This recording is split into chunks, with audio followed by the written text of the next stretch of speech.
All right, Lee, we should probably get started and have the other folks catch up when they do. Alrighty, good morning, folks. My name is Lee Wilson, and I'll be acting as the designated federal official under the rules of the Federal Advisory Committee Act. I'd like to officially open day one of the Secretary's Advisory Committee on Infant Mortality for the U.S. Department of Health and Human Services. The meeting will run April 19 and 20. And I'd first like to thank the chair and the committee for their participation and attendance in this meeting. I'd also like to thank the ex officio members for attending, the speakers, the guests, and the staff from both the agency and the contractor who are providing support for this advisory committee meeting. It will be a two-day meeting, and there will be an opportunity for public comment. At the meeting, we have had a call through the Federal Register to allow for individuals to submit in writing or verbally their recommendations or input that they'd like to provide to the committee. And we generally provide an opportunity for those who may have not met the deadline, if time is sufficient, to provide public comments separate from those who may have registered previously. The meeting is virtual. It is a public and open meeting, and it will be recorded and transcribed, and we will be making the notes public. So thank you all for coming, and the meeting is officially open. Dr. Allinger. Thank you, Lee, and good morning, good afternoon, good evening, not knowing where Jeannie Connery is at this point in time. So to all of those various time zones, welcome to our virtual SACIM meeting. If you are like me, the previous virtual meetings that really lasted all day were really difficult for me to sit on my butt for that long and stay concentrated. So we're trying something a little bit new this meeting, to have two half-day meetings. And so I hope tomorrow afternoon we can get a little feedback on whether this works. And because we've got a lot of work to do in these two half days. So I'm hoping that we can get it done, and we'll get to that in a second. So, but first of all, happy Patriots Day. This is the day that we commemorate, particularly in New England, the Lexington and Concord, the first skirmishes of the Revolutionary War. And previously, this day was called Fast Day. Before they were turned into Patriots Day. And there was a day of public fasting and prayer traditionally observed in New England for prayer and repentance proclaimed by the British colonies to avoid such things as calamities, as plagues, natural disasters, and crop failures. And I'm thinking, given what's going on in the world, maybe we should have a fast day, because we need a lot of prayers and repentance. Because in the last 30 days, we've had 45 mass shootings, just even one yesterday in my home state of Wisconsin. And I know Tara probably is very aware of that. COVID continues to be a threat throughout the country. And here in Minnesota, we're increasing cases again, with the variants being a major part of that. And as we speak, we're having the closing arguments in the trial of Derek Chauvin for the murder of George Floyd. And 1 week ago, yesterday, we had just 10 miles from here, the killing of Daunte Wright. And so in our community, we've had demonstrations every day and every evening for the last week. There are Humvees in my neighborhood, and there are National Guard and law enforcement officials all throughout the Twin Cities. All of the church services over the weekend really focused on racial injustice. I see chain link fences almost everywhere downtown and boarded up buildings.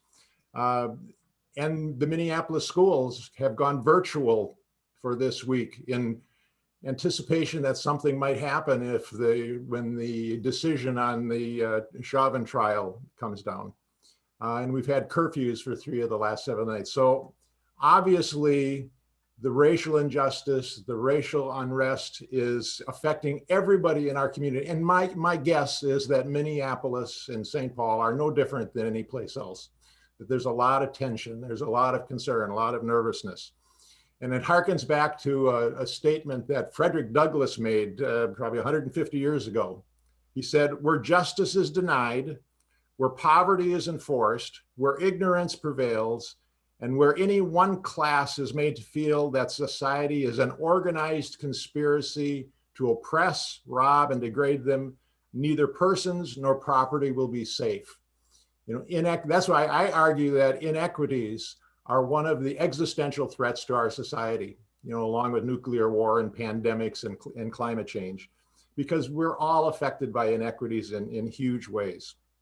But at the same time that we have all of this stuff going on, there's just lots of action, lots of things, particularly being proposed at the federal level. It's almost, there's something new coming out every day. It's almost like an avalanche of issues and actions coming out. And just last week, CDC declared, racism as a serious public health threat. So there's lots of stuff going on. It is either the best of times or the worst of times. So this is really an important time for us to be coming together. Things are moving so fast that we really want to get ahead of the curve, that if we don't act fairly quickly, what we do may be irrelevant. And I certainly don't want SACIM to be irrelevant. So we've spent the last couple of years getting lots of testimony, hearing lots of things. And now is the time for us to act. And I'm hoping that this meeting and leading up to June, where we can finalize some recommendations. So as we do our little introductions, I know to keep it brief, introduce yourself, members of SACIM, and do you come here in this best of times, worst of times, with optimism or dread, hope or fear, enthusiasm or resignation? Introduce yourself, and I've got to get a sense of where you are. So I'll just go on my screen. Steve Calvin. Hi, Steve Calvin. I'm a maternal fetal medicine physician here in Minneapolis as well. And I share many of the experiences and concerns that Ed has articulated. Our birth center, we have 2 birth centers. I work with midwives. It's just a mile north of where George Floyd died. And so it's been, a very, very traumatic year for not so much for us, but for the people we serve. So I'm just hoping that our work with SACIM can advance care for mothers, babies, and families in ways that really benefit everyone. And I think we have a lot of great opportunities. So I am hopeful. Good. Janelle. I'm Janelle Palacios. I'm a nurse midwife. I live and work in the Bay Area in Northern California. And I do a little bit of research consulting on the side. And I'm also a practicing nurse midwife on the floor in a hospital. I'm optimistic.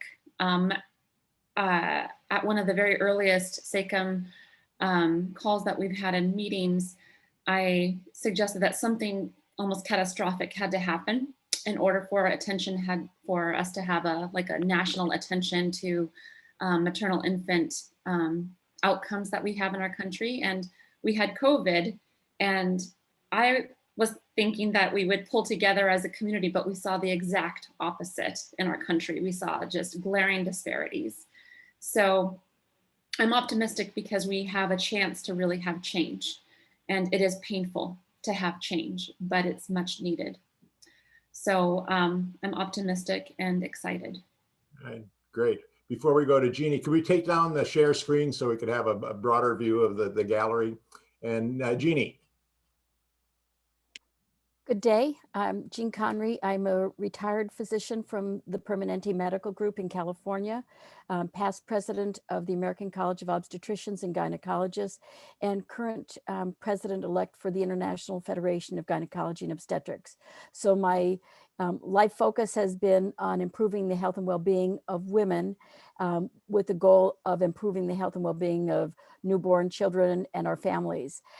So I am cautiously optimistic. I see change coming about, and certainly the meetings that we've had with this group are very enlightening and exciting, because I believe we can invest in the health and well-being of women, and we are investing in the health of future generations. And I think that's where we've got to be looking. We've done a lot for this generation.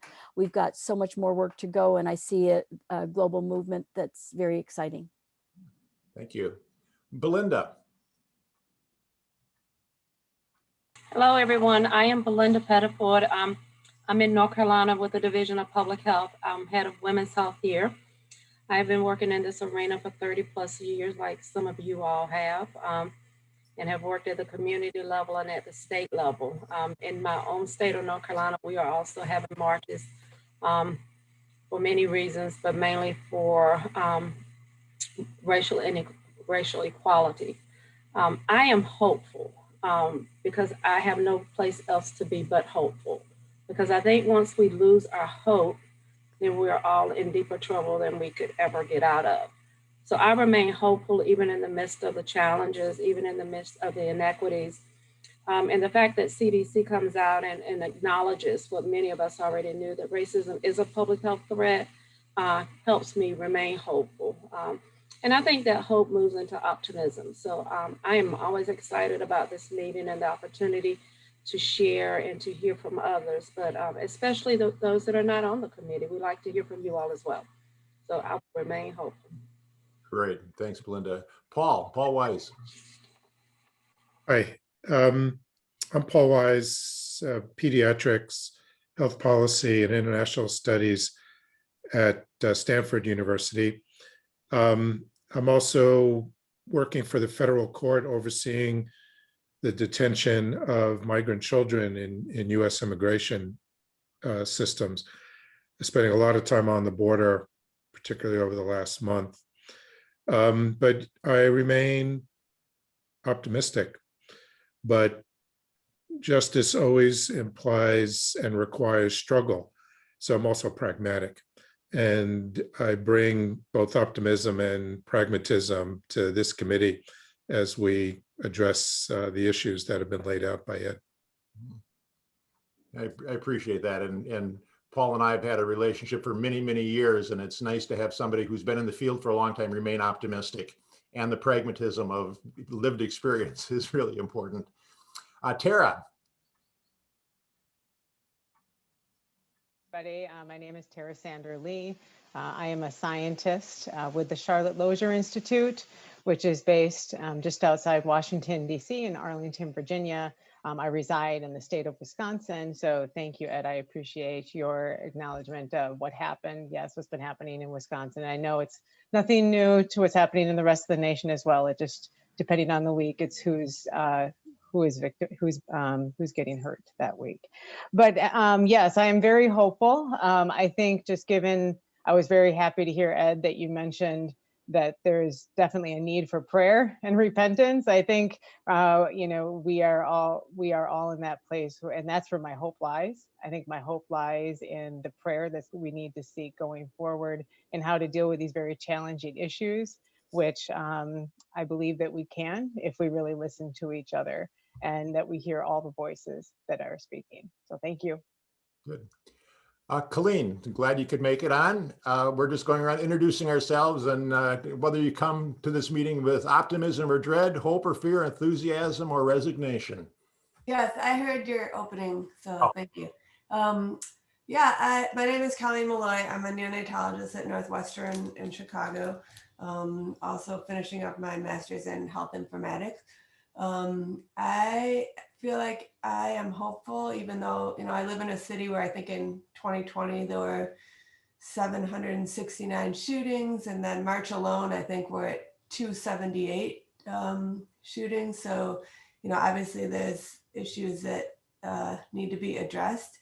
But I feel like because I have interfaced with the families, I feel like that's what gives me hope, because if you meet a family having a baby or dealing with issues where their baby's sick, like that's where the real, I think, spirit of America lies, because, that's where we all share common ground, and every parent feels the same way about taking care of the health of their family. So that's where I think we have good reason to be helpful, because I think even though maybe the press likes to do otherwise, I think we have so much more in common than you see on the news every day. I've kind of even stopped watching the news because it's like overwhelming how much I think people try to divide us, when in reality, I think we're just all the same in our humanity and our desire to make the best lives for our families. Thank you.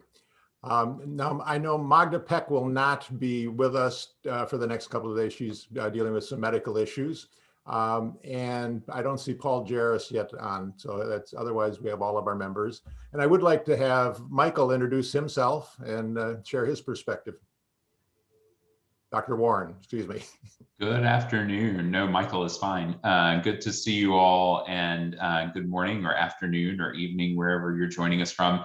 I'm always hopeful when I'm on these calls because I'm so grateful for your time and expertise in helping to advise us on how to move forward.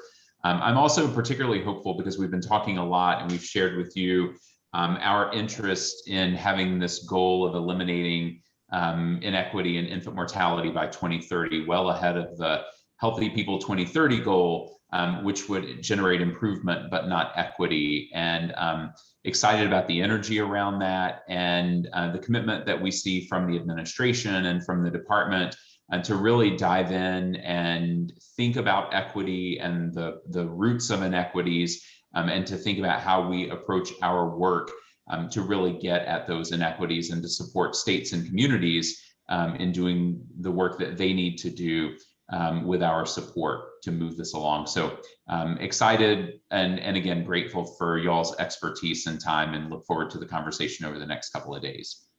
Thank you. Thank you. And Lee, I know you introduced yourself earlier, but could you reintroduce yourself? Thank you, folks. Lee Wilson. I'm the director of the Division of Healthy Start and Perinatal Services. Again, thank you all for being here. I'd have to say that my emotions go back and forth, and so I would choose the word committed to change, because my level of hope, my level of satisfaction with where we are and the pace that we're moving goes up and down. But I do feel committed to this issue. I feel committed to the work that all of you are doing, and on top of it, I feel very thankful for the willingness that you all have put into the issue, not only with being at this meeting, but with your lives and the work that you choose to do. So thank you all. And Vanessa Lee. Vanessa, I want you to introduce yourself because I've been working with her most closely on getting this meeting together and on other issues related to infant mortality. Yes, good afternoon, everyone. I'm Vanessa Lee. I'm a project officer and support the work of the committee in the Division of Healthy Start and Perinatal Services at MCHB. And like my colleagues, I'm also just thankful and grateful for all of you and the work you're going to put over the next 2 days. Look forward to helping in any way I can. Thank you. Thank you. And thank you for all your assistance, Vanessa, as we move this forward. I know there are many other people on this Zoom, and I'd love to be able to go around and have people introduce themselves with their voices and their images, but that's not possible. So if you could you just introduce yourself in the chat, particularly if you're an ex officio member, let us know that you're an ex officio, and give us an up sign or a down sign or something in terms of your, best of times, worst of times, glass half full, glass half empty kind of person, so we could get a sense, read the Zoom room on the atmosphere that's going on. All right, so the next item is approving of the minutes. They came out in the board book. I'm sure everybody read the 48 page, whatever. I have gone through them and I made a couple of changes that they included. But does anybody have would somebody like to move approval of the minutes? Jeannie, I move that we approve the minutes. Okay. Is there a second to that motion? This is both seconded. All right. So any discussion on the minutes? All right. And so I'm going to say, since I see most people, just if you approve, raise your hand. All right. Any objections? All right. So moved. Just while I'm thinking about it, when we get into discussion, I'm hoping to use the raised hand function. If you show the list of participants on the right-hand part of your screen, there's a little raise hand thing, and I'll try to use that as we go forward in our discussion. All right, so next, I really like to hear the voices of people who are not on our committee, particularly voices of people who are who are in the midst of dealing with some of the issues that we're concerned about with our SACIM committee. And so we've labeled this section Voices of the Community. And we have two people here who are going to be sharing their stories with us briefly, and I really appreciate it. The first is Efua Ansa Eliasu, who is the Healthy Start case manager and doula mentor for the Community Health Center of Richmond in Staten Island, part of the Staten Island Healthy Start. So Efua, I'm really appreciative of you being here. So if you could, you are unmuted. So, introduce yourself and tell us the story that you bring to this committee. So take it away. Thank you so much, sir. Thank you, Mr. Edward, and everyone that is here. Thank you for the opportunity to be part of this forum. I'm honored to just be part of this. So once again, my name is Efua Azaliazu, and I am one of the case managers for the Healthy Start program in Staten Island. I am also a doula, which is a birth and postpartum doula, and also currently a certified lactation counselor. So I'll just tell you a brief journey about how I became a doula. I got this information from an agency in Staten Island when I just had my second child. I was really surprised that there was even support out there for women, especially women of color, at no cost to me. And, I was blessed to have a really, really compassionate, supportive doula come to my home to assist me with breastfeeding education, safe sleep, just, being there for me emotionally, mentally, helping me with my first child, which I didn't have the support with, and therefore I lacked a lot of knowledge and education about breastfeeding and all that. I knew now that I had a doula. I would say, that really impacted me my whole life. I felt like I had a mission and a purpose to give back to my community. Therefore, I decided to become a doula myself. Even though my daughter at the time was 5 months, I was able to get a scholarship at no cost to me. I went for the training, I became a doula. And from that, I was able to support, over 50 women during their births. I became a part of the Healthy Start program at the Community Health Center of Richmond. They, supported me with my education. I became a lactation counselor. And after that, I decided to reach out to more women in my community and tell them about our doula services. And they became trained as well. They wanted to do more for their community. And it's been really impactful. It's been great. It's been such a blessing. Our mission is to reduce maternal and infant mortality amongst African-American women, to support them even during their pregnancy, just letting them know what to expect in the hospital. We serve different, status, women who don't have the ability to afford a doula, especially immigrants who have no idea how to navigate the system in this country. And we've made a big difference from, them having a doula now versus when they didn't have a doula.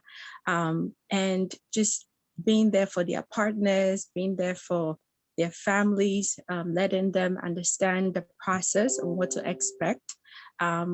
We have been able to reduce their anxiety, their stress levels. A lot of times they might not have the partner with them, helping single mothers, helping, people who don't have the resources to even have the opportunity to have this kind of birth, having a birth plan with them, sitting down with them, just a lot of bedside manners and letting them understand that people are out there who actually care. A lot of times we work closely with midwives and the OBGYN. We do counseling with them, childbirth education, safe sleep. And a really important one is breastfeeding education and letting them understand what to expect. We've also been able to reduce the risk of postpartum depression with women, because we've seen that when they have support during their pregnancy, it does impact them after their pregnancy. We also help them with resources, even with their first children, with childcare, with applications to different programs, talking to them about their education. What is your goal? What are you doing from here?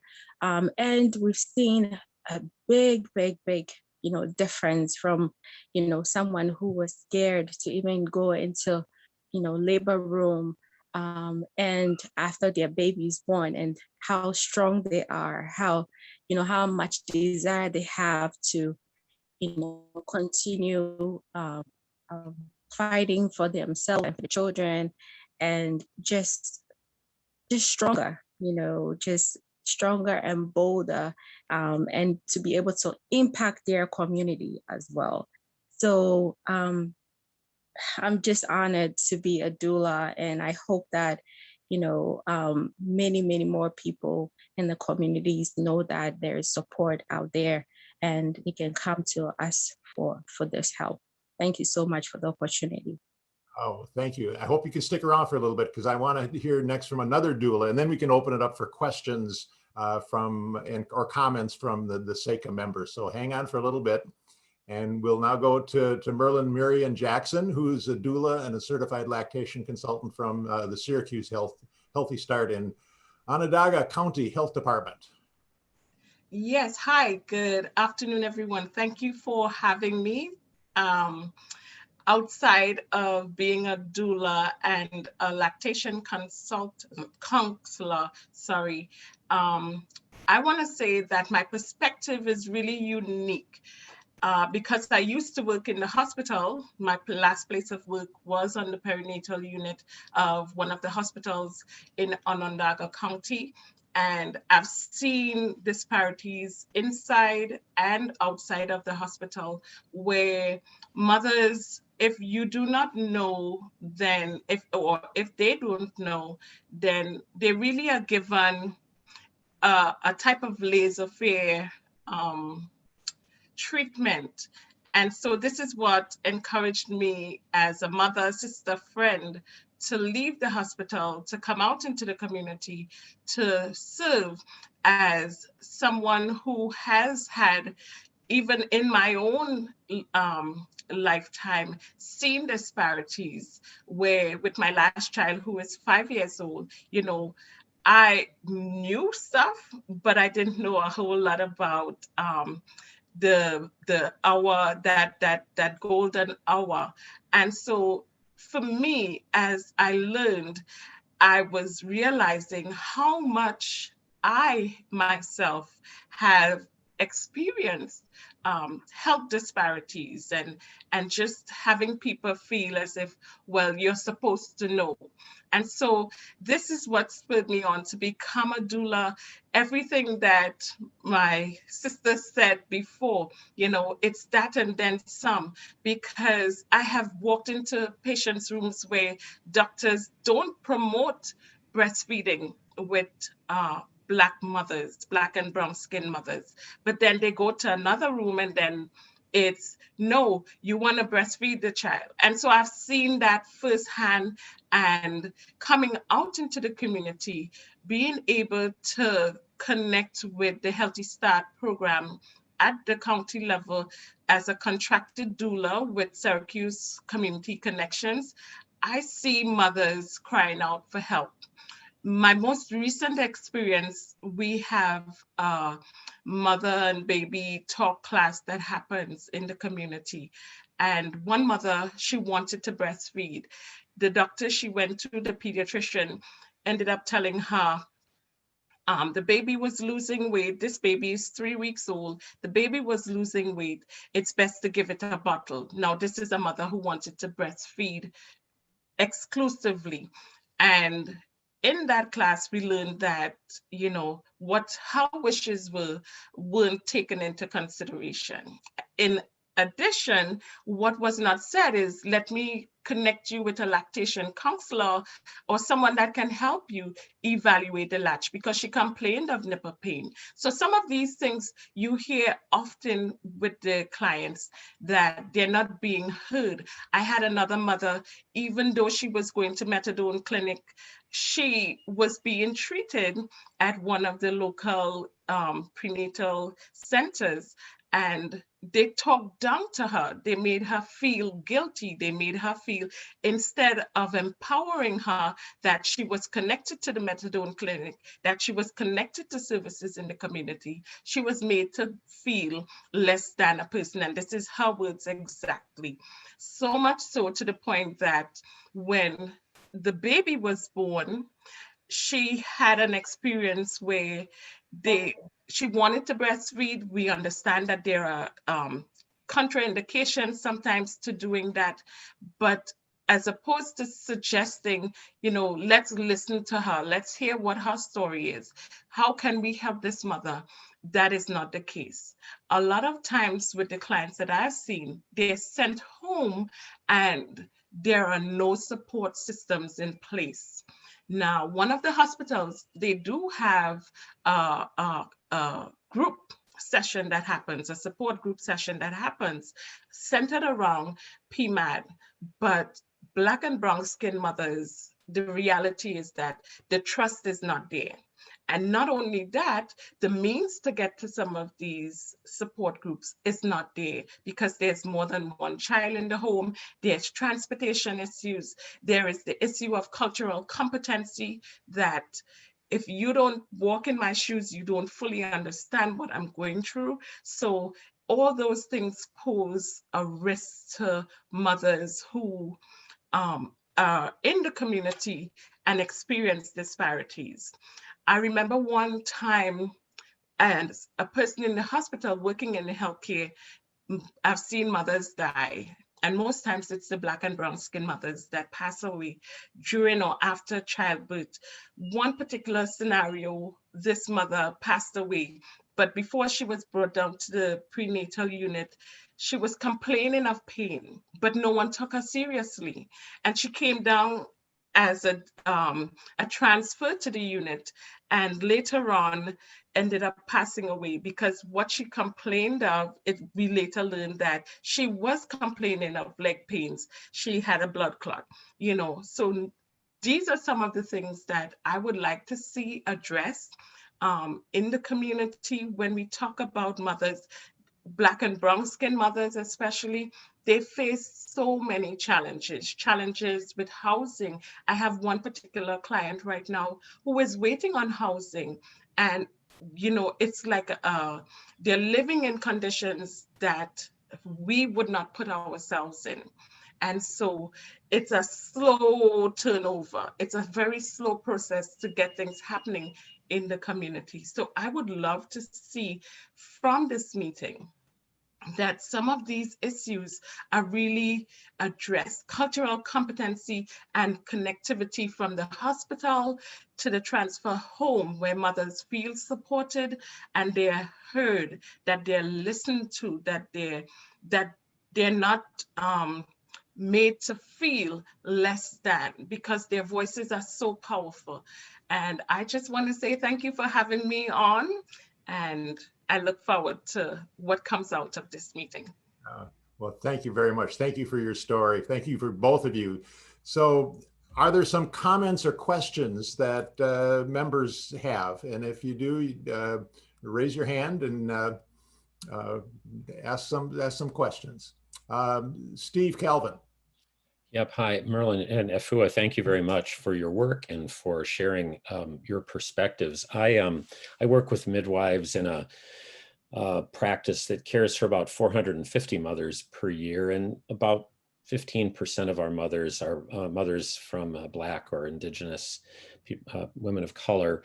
And do you have any advice in how we can, I don't know, kind of how we can educate the community about the availability of doula services? That would be question number one. And then the other, do you feel like the larger team actually incorporates your perspectives and views? I mean, we're working toward a team approach for maternity and newborn care.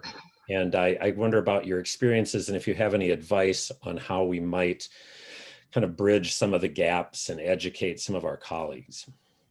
Definitely. I would love to take a stab, and thank you for that question.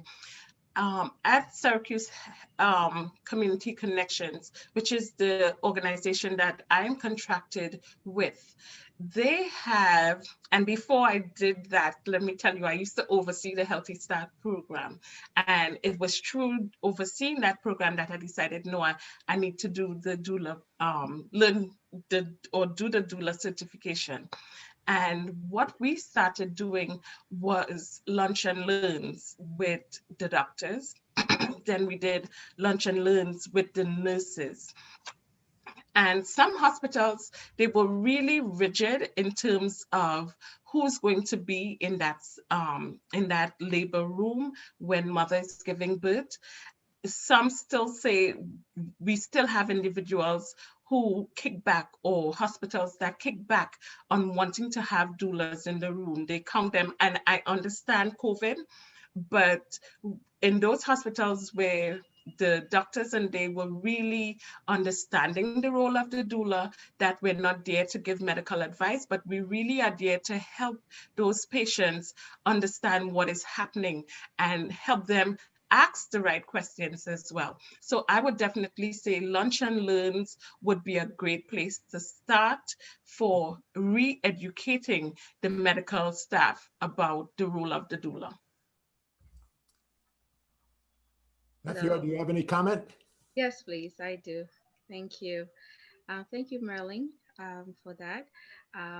Just like you, I've seen a lot of kickback in hospitals in Staten Island.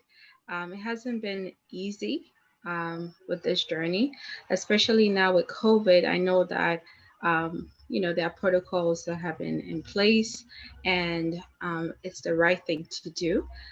But it just really hurts me to know that some of these moms and their partners just lack that support, what to expect, the anxiety, just thinking about, how it's going to be, especially for their first time parents, not having that someone that you've been with, who you've bonded with through the whole journey, the whole pregnancy, and just to find out that she's not going to be there.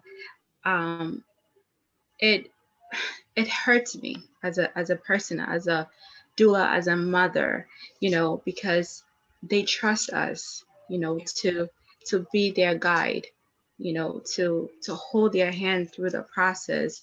And I would love for there to be more of an understanding, with the team in the hospitals, just to let them know that we are just there to support, and we have created a huge impact, in terms of lowering maternal infant mortality, lowering the risk of C-sections, being able to increase the chances of mothers having VBACs.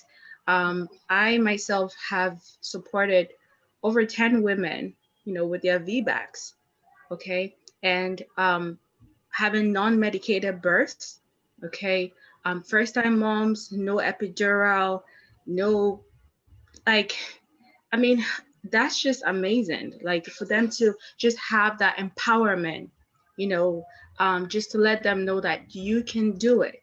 You can do it. You know, it's gonna be difficult, but just having that person who's been through that journey, who can tell you how it's gonna be. It's important to have that.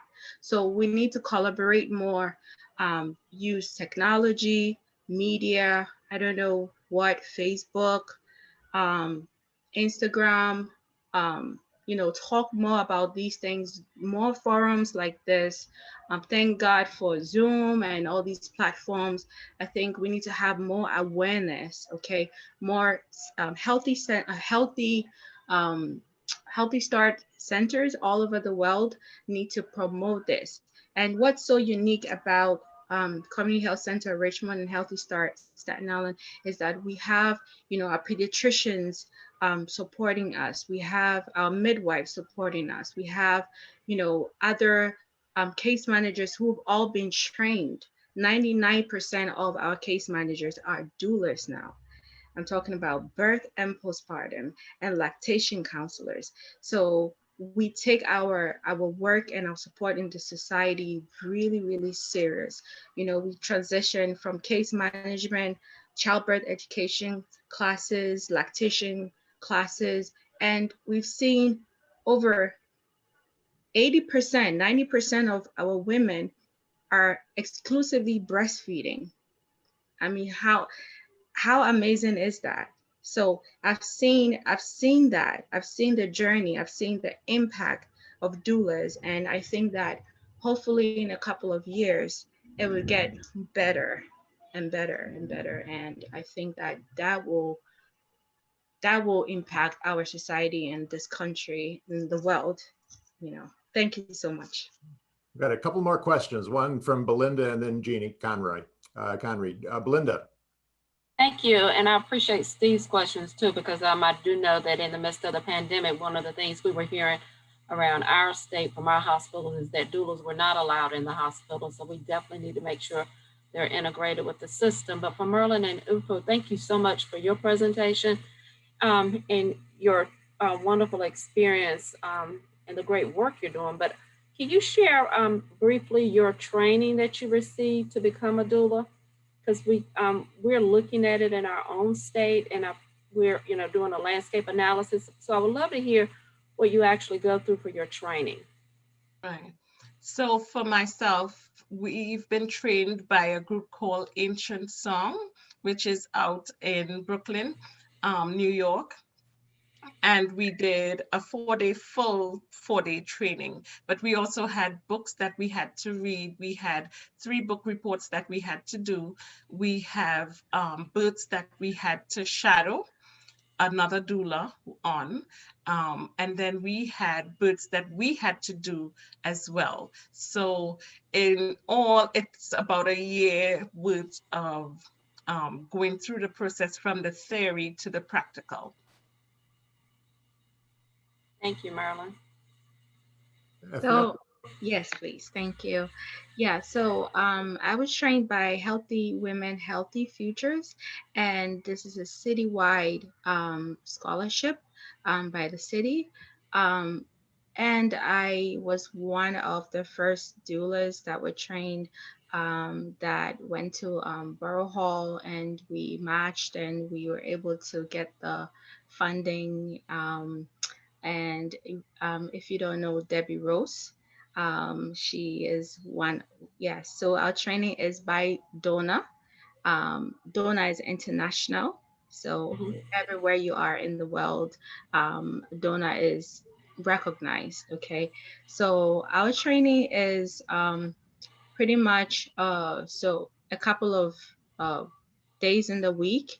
I believe it was 5 days, and then after that you went through continuous training. So continued education with breastfeeding, safe sleep,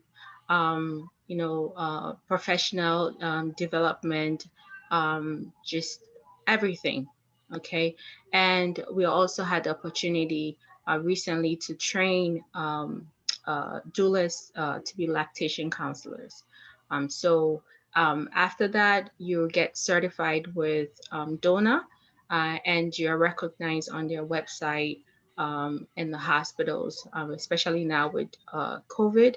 You're able to be looked up in the system to see if you're certified.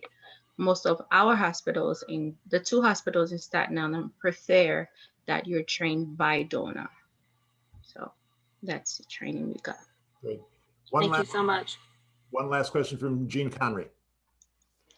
Thank you, Merlin and Ifwa, for an excellent summary of what you're able to provide, the support that you provide for women. And I think actually the fear that many of us have seen with this last year in COVID, fear from the patients, fear from the healthcare providers, and certainly fear from everybody, which just influence things in a very negative fashion. So I appreciate you describing how difficult this last year has been. As we look forward to the coming year, hopefully putting much of COVID behind us, what would you say are the next steps we need to do to be able to embrace? I heard social media in terms of embracing support for women in labor. But we've certainly seen that much of women's health has been marginalized in the COVID pandemic. What do you think we need to do going forward to put support for women, support for women's health first and foremost? I believe that, one, it would definitely be more financial supports, because as a doula, even though you may follow that person you may get them when they're almost due. So they're 1 month or they're a couple weeks sometimes before their delivery date. And that relationship that the doula builds isn't just limited to 6 weeks after delivery. Sometimes I have clients now that I've been following for over 6 months to ensure that they're following up and to ensure that the housing that they're seeking, they're getting that type of services. So I would definitely say that funding needs to happen, because with the funding comes the availability to open up the platform for more doulas to be trained, for longer services to be provided to these doulas or to these clients. Then I want to say that definitely reaching into the hospital settings and building a bridge. There has to be a way for the hospital to know what's in the community. So definitely connecting the hospitals with the resources that the community has, in that no client or no patient leaves the hospital without being connected to someone in the community, be it a lactation counselor or consultant. And that should happen vice versa in the community, in those antenatal, prenatal clinics. Those clinics need to know what is happening in the community level, so that if you spot a mother who needs additional supports, you know what's happening in the community. And this way, there's a full circle where from the community knows what resources there are, so that they know where to go find doula assistance, whether or not I can afford it, yes or no, to connect with those classes happening. And then from the doctor's office visit, they know to connect the hospitals and the community to each other, to the services being provided. So definitely more promotion, not just on social media, but I think this has to happen on a managerial level, so that it's very intentional, that we know that when you go to the hospital, you're going to be referred back to us, so that we can follow up with what's happening with you, and connecting you with the primary care services that you need as a mother to ensure that you have good health. Thank you. So I'm hearing that important term is that connection, is probably the Yes. most communication and connection, and more than just labor. It's that connective, whether the promotores or the support that we see for women across that lifespan. Thank you. Yes. FUM. Yes, I think I agree with you, Melanie. Thank you so much for that. I also think that Medicaid should promote Medicaid, and the insurance companies should promote doula services and support. I think that, just like when you find out you're pregnant and Medicaid is able to cover your insurance through the pregnancy, it should be part of it. Should be part of you know, basic support that you're giving to the mothers. Having a lactation counselor, breastfeeding support, all this can be included. I remember, I believe 2 years ago, that was something that was being looked into, which is doulas being trained. We were going to be part of Medicaid. I was one of the two doulas who were participating in this in Staten Island. Unfortunately, not too many people, not too many doulas signed up because they complained about how much they were going to be reimbursed. So I think that that's a really important factor from their prenatal support, just knowing that it's part of what they are eligible for. And if their income, doesn't take care of that, then maybe they can get some kind of reduction in their payments, or just how can I pay for this, what's out there, what are my chances, and I think that at the end of the day it will all come together. This way the doctors, the providers, the OB/GYN, the nurses know that, okay, this is what she's qualified for, and we don't have to go through all of this chaos when they get to the hospital. Thank you. Thank you, both of you, both Merlin and if you have great presentations, lots of good information. The more I learn about doulas and the impact they have on reducing disparities and improving birth outcomes of particularly engaging populations of color and American Indians in the healthcare system in a really effective way, and the need to really have that connection with that helper throughout pregnancy and postpartum, not just right at the time of labor and delivery, is so important. The data, to me, are becoming increasingly powerful. And yet there are so many barriers in terms of reimbursement. It's hard to have a profession being a doula and make a living on it with the reimbursement that's there. And so we have a whole bunch of recommendations that we will be discussing today and tomorrow related to doulas and others that I hope will help move us forward. So thank you very much for your presentation. It was really a wonderful addition to our meeting. You're welcome. Thank you for having us. All right. Thank you so much for the opportunity. Would you like us to stick around, or? You're welcome to be part of the meeting. It's an open meeting, so you can join in as like all of the other participants in the on this committee. Okay, thank you. Thank you. Thank you. All right. Next on our agenda is the letter to the secretary. The three things that I really wanted to do on this meeting is, one, finalize the letter to the secretary. Second is come up with some draft recommendations that we can work on over the next couple of months to finalize in June. And then to have some conversations just about some of the organizational issues related to SACIM in terms of our charter and bylaws and things like that. So, so now let's talk about the secretary's letter. My goal was just to have an introductory letter. Can we have the stop shared screen so I can see spaces other than? All right, good. The purpose of the letter was just introductory, to say dear Secretary Becerra, congratulations on your appointment.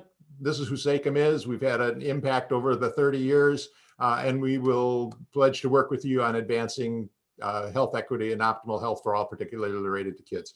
I tried not to put in any recommendations because I think that at this point in time, because that's what we're here today to really discuss about some of those recommendations and have, get input from the committee. And I wanted to keep it as short as possible so that the secretary would read it and have some, know that we're here. And I sent copies to everybody on the committee. And so I'm wondering if anybody has any comments or concerns or things that they'd like to do to make it a better letter.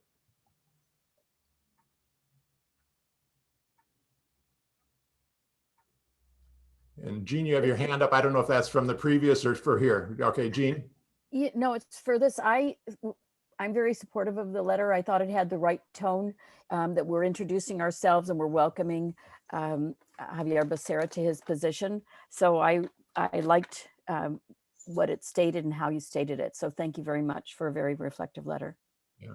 I also had, one to introduce himself, but I also wanted to put us on, give us a little challenge that we're going to come forward with some recommendations. So now if we say it, maybe we'll get it done. Any other comments? Tara. Yeah, the one question that I have, and I know that Secretary Becerra is very interested in getting better data, and that's been one of the focuses of our work groups. So I was wondering if we could, in the statement where we say that SACIM is poised to make recommendations, regarding, and then we have a list of things. And also, and data has come up many times as far as like just improved data in general, especially regarding maternal mortality, to make sure that no data is missing, especially when it comes to the underrepresented members of our country. So I was wondering if we could add just maternal mortality data. So, SACIM is poised to make recommendations related to, and then just add maternal mortality and infant mortality data. Yeah. Or yeah. That would be. I think that's a good addition. Because we will be adding that into some of our recommendations from what I've seen from the draft. So yeah, I will do that. They're basically data related to maternal and infant mortality. Exactly. All right. Does anybody have any? I'd like to send the letter out from the committee, not just from me. I'd like to say, here's the Secretary's Advisory Committee. Does anybody have any concerns with, just that blanket? Here's from the members of the committee. No, I think, I'll be completely honest. I don't agree with all of Secretary Becerra's policies that I think are coming or have already come. But I do believe that it's worth a congratulatory letter. And so my only ask is that going forward, that this same form be applied to whatever secretary is hired into this position moving forward, regardless of their position. Yeah, I tried to keep it as neutral as I possibly could and as honest as I possibly could. So thank you for that. I recognize that. All right. So seeing no issues or concerns of anybody, being part of from the secretary or from the whole committee, I will take that as, or Colleen. No, I'm fine sending the letter. I think that I was wondering that, do you know if SACIM has done that in the past, like with Secretary Azar, did they send a similar congratulatory letter before? I don't know that. I was, and I've only been around for, a couple of years. And so that is not the case. There was not a letter sent. Okay. So this is a new thing. The reason, I think the reason I would really want to send a letter is just because I don't think SACIM is very well known. And I really do want to be proactive in saying, we're here. We've really done some good work over the years. And so we want to be on your radar so that when our recommendations come, they're not coming out of the blue and he will say, oh, I got to pay attention to this. I think it's a nice courtesy. I can't see any downside to the polite letter of congratulations to raise awareness. Hi, it's Janelle. Ed, this is a timely letter. This is reflective of the times that we're living in. It's the tone I felt also was thoughtful, and it's really reflecting like what our country is dealing with right now. Like in the city that you are living in right now, you are living some of this experiences. You're seeing what is coming from some of the racial inequities that we have in our country. So it's a one-page, easy read, and Javier knows that more is going to come from this group. Good. All right. Any other comments? All right, then I will finalize this letter. I will add what Tara suggested related to data related to maternal and infant death as part of our forthcoming recommendations, and then get this out as quickly as I can. And I'll work with Lee and Vanessa to make that happen. Excellent, excellent. All right.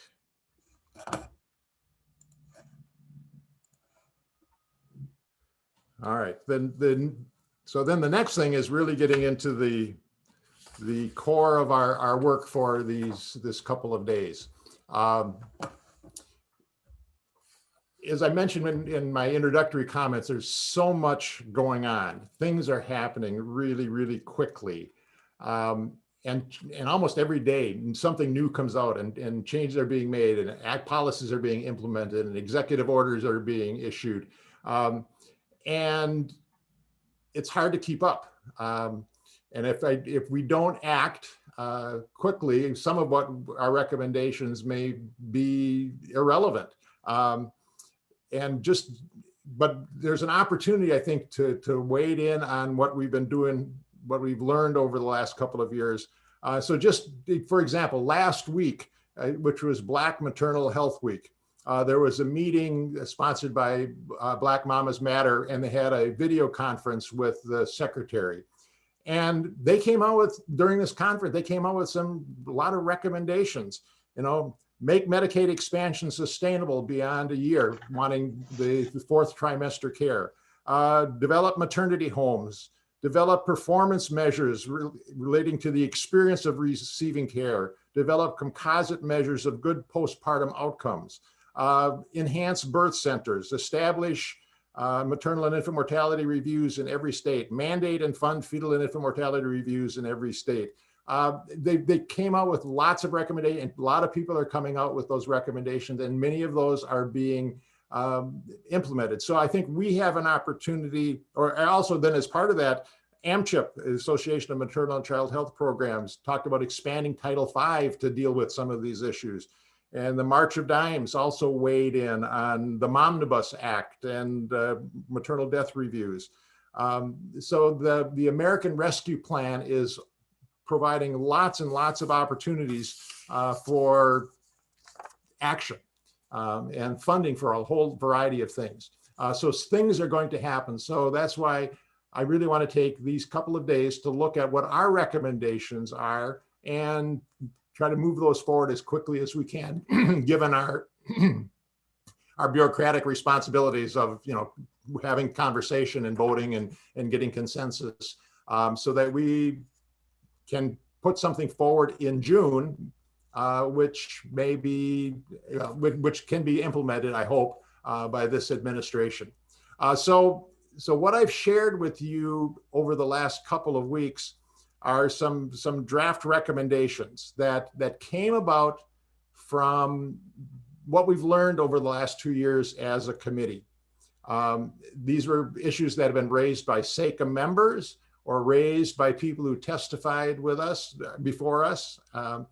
And also I pulled from other groups that, particularly ACOG, Jean Conry shared what a letter that ACOG had sent to the secretary, using some of their language because it matched what we had talked about, putting forward into these recommendations in these areas that I mentioned here: COVID-19, migrant and border health, physical environment, and workforce and systems of care. Because those were sort of the areas that we've been looking at. And so what I would like to do, and so like in COVID, would like to really have the breakout session to kind of look at the recommendations that we've already made, which we made back in June 30th of 2020, see which ones are still relevant. Do some of them need to be changed? Are there new issues that need to be put forward in those recommendations related to COVID? Are there ways that they can be targeted a little bit more to maternal and infant health? Migrant and border health, not a brand new issue, but an issue that certainly has become much more visible in the last year and much more urgent in terms of its needs. The physical environment, Jean Connery put together some recommendations that from the presentation that they made. I think an important area that a lot of people aren't addressing. This is one area that I've not seen a whole lot of action going on that's visible. There might be a lot of action going on, but I just don't see it, that we can actually have some stake in. And then the whole series of system and workforce development issues that really could be quite large in their scope. So that's why I wanted to have us break up into teams to look at these things and do several things. And I'm going to try to share my screen if I can. And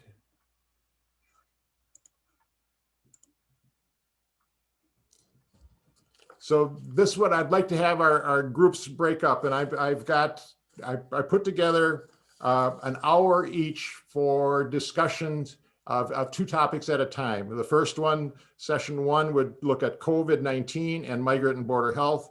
And then session 2, physical environment and workforce and systems of care.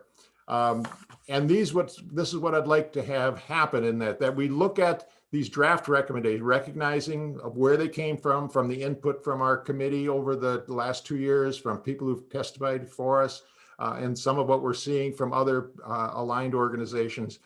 Really like to look at those recommendations and find out which ones are unique to SACIM, one group that nobody else would be making, because I think those need to be brought forward. If nobody else is going to make these, somebody has to make it. Are there things that would be particularly important? And then also, since things are changing really rapidly, are there recommendations already being implemented that need to be reinforced or continued? Some of the things are going to last a year, but there's no legislation to keep them moving beyond a year. Or should they be modified in some current activities? Should they be modified? And particularly, many recommendations are out there related to racial equity that really don't specifically focus on infants and mothers. And are there ways to really target that a little bit more specifically? And are in these recommendations in each of those areas, is there anything important that is missing? And I did get a couple of comments from folks over the last day or so that I wasn't able to incorporate and get back out to you. And I hope those come up in our conversations in those smaller groups. Anything important that's missing that should be included? And should there be things that are dropped? There's a lot of recommendations here. Some of them already been made that don't need to be made again. Should be, like particularly in the COVID area, are there things that we should not have to state again? We may say our recommendations are still relevant, but not highlight those. And then are there things that we should prioritize? Because if we have a whole variety of things, are there things that we really want to make sure that this gets identified and moved forward as our recommendation? And then obviously, as we put these recommendations together, we want to make sure that we have supporting data. Are there more things that we need to really support the recommendations? And my hope is that what we will do is come up with some tighter recommendations that we can come to consensus to, and then over the next 3 to 4 weeks, actually have individuals of our committee work on honing those recommendations and getting them into final form that we can get to the committee and we can vote on and act on in June. And from there, I would like to, again, like we did last year, put our recommendations in a letter that would go to the secretary with the recommendations. But also, I know MCHB is putting out a broader report with a little bit more background, that the recommendations would also be part of a more comprehensive report that'll come out a little bit later in the summer. so that we would get something out to the secretary shortly after our June meeting, and then have a more comprehensive sort of background piece that would come out later in the summer. So that's what I'm hoping that will come out of these groups that we're having.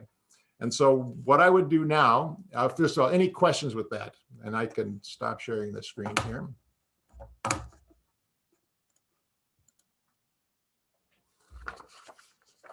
Any questions about that?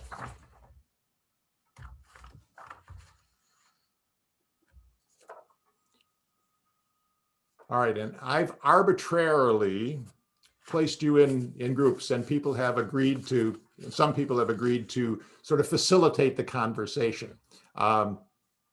It's, you know, we're all in this together, but somebody's got to sort of facilitate the conversation. And so in the COVID group, I put Paul Jarris, Steve Calvin, Tara Sanderly, and Jean Conry. And Paul has agreed to facilitate the conversation. In the Migrant and Border Health, have Paul Wise, Janelle Palacio, Belinda Pettiford, and Colleen Malloy. And Paul has agreed to kind of facilitate that conversation. And so that would be the conversation for an hour on these two topics of, you know, what's unique in this area, what needs to be put forward, what are priorities, are there things going on that we can support in this area. Recognizing that when we put this together finally with a letter to the secretary, it may be organized in a little different way than these four categories, but that still remains to be seen. So any questions about that?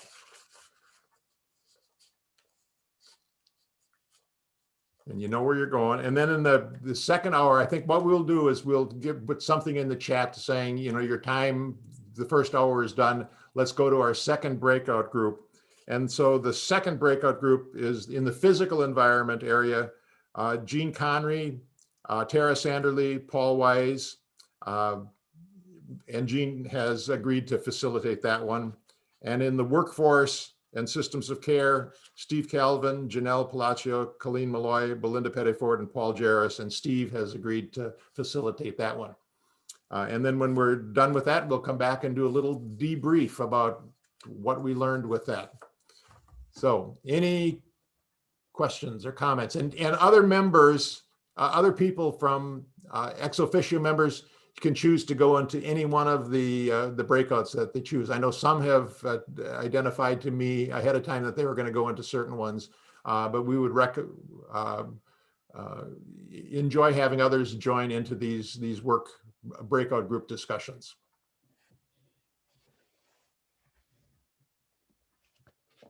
All right.